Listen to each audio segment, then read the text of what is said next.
ప్రస్తుతం మనం గంగాసాగర్ వెళ్ళు మినీ క్రూజ్లో ఉన్నాం. ఇక్కడ నుండి అనగా డైమండ్ హార్బర్ నుండి గచ్చిపేటకి వెళ్ళడానికి మనకి క్రూజ్లో వెళ్ళాలి. దీనికి 2 గంటల సమయం పడుతుంది. మనకి ఏసీ క్రూజ్ ఇది.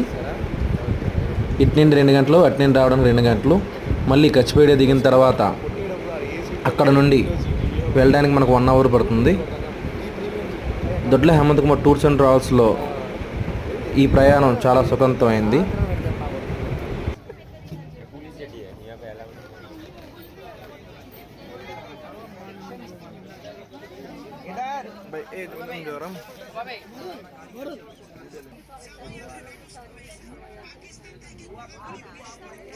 కాస్త ఇటు కూడా చూడండి.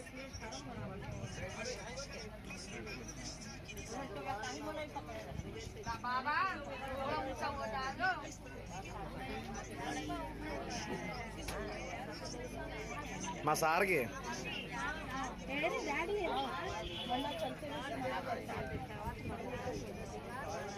అందరి ఫోటో తీస్తా.